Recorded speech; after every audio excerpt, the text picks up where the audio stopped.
Hello dear students and welcome again to this new lecture. In this lecture we are going to learn something regarding the audiolingual method, which is the third of the methods we are learning within this course. If you could remember, we've talked about the grammar translation method, and then we moved to the direct method, which is appeared as a response to the audio or to the grammar translation method. Today we have the audiolingual method, which is also a reaction or a response to the uselessness of the grammar translation method as well. Okay, let's read about this and know what are the characteristics and the main points of this method.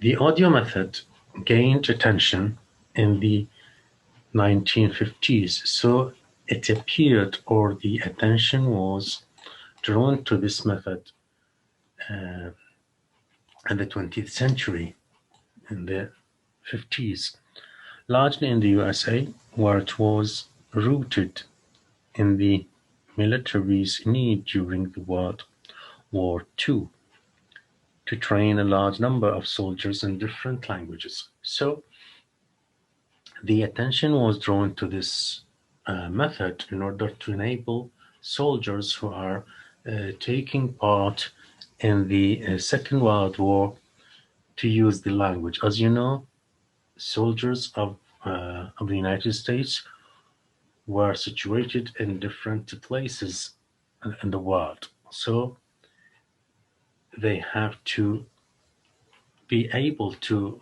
at least communicate simply with the people of the area in which they are situated. So in order to enable them and make them able to communicate using the language in a short period of time, they adopted this method in order to quickly enable them to use the language. So this is one of the main reasons why this method gets all the attention.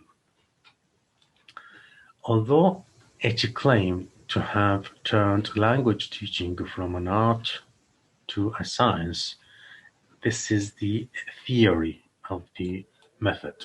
Okay, the theory says that the learning the language is a science rather than an art. Okay, so this is according the approach. If you could remember, we talked about the approach, which is the theory.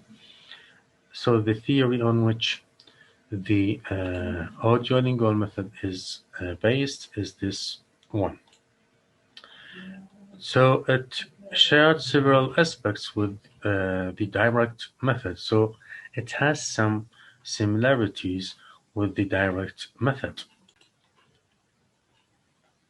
Both direct method and the audiolingual method, both of them, were a reaction to the perceived failure or failures of the grammar translation methods. So, as I've just mentioned, both of these methods were reaction to the uselessness of the grammar translation method, because they found that in the grammar translation method, people were not able to use the language. So these two methods, I mean the direct method and the audiolingual method, were used to enable people or the learners to use the language communicatively.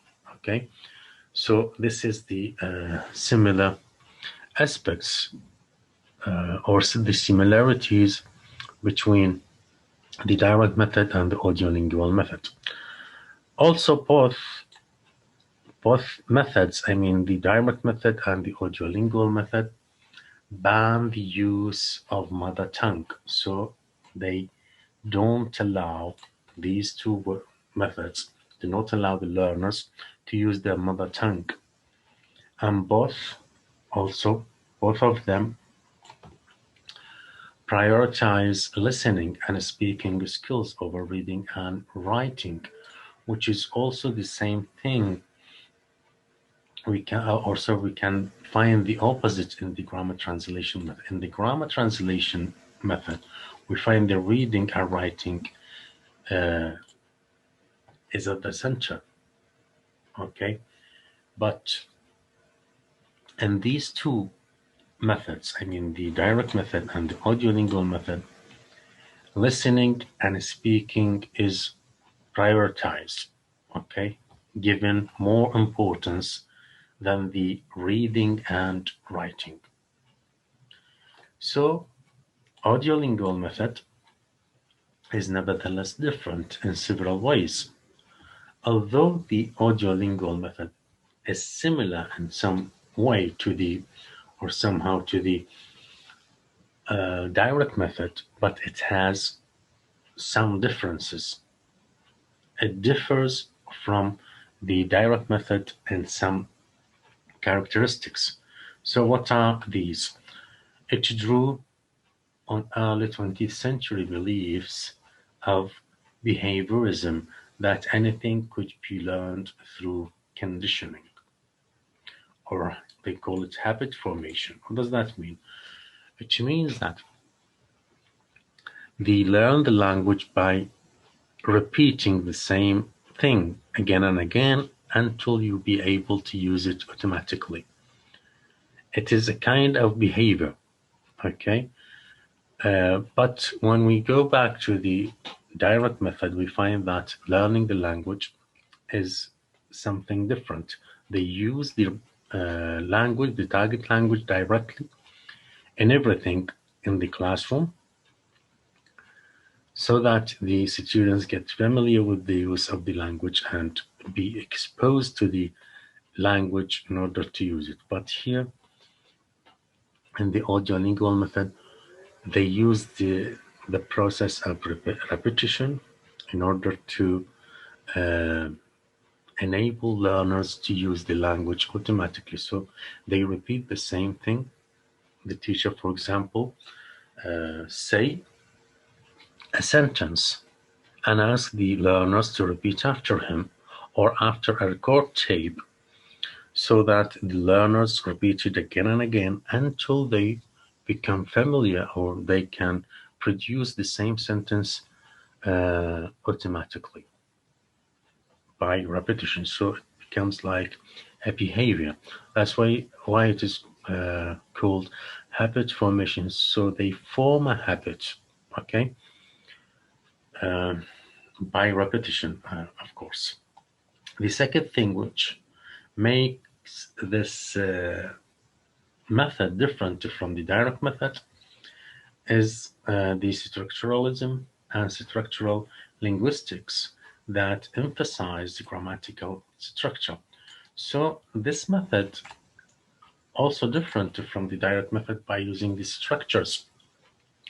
The learners are given sentences with different structures and they practice these sentences until they become able to produce them accurately and automatically.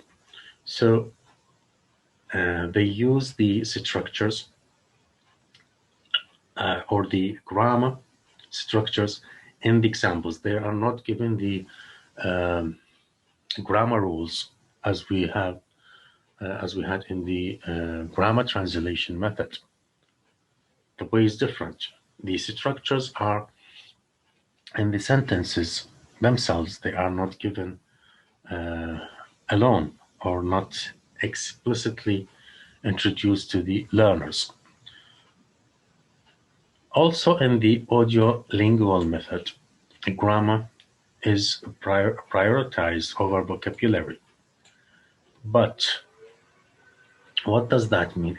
It doesn't mean that the grammar is introduced explicitly to the students. No, the grammar is introduced within sentences. Okay, for example, we do not tell the learners in the audiolingual method that this sentence consists of the subject, which is, for example, a pronoun, and the verb is in the, for example, a present simple, and the complement is this and that. We do not say such things in the class of the audiolingual method.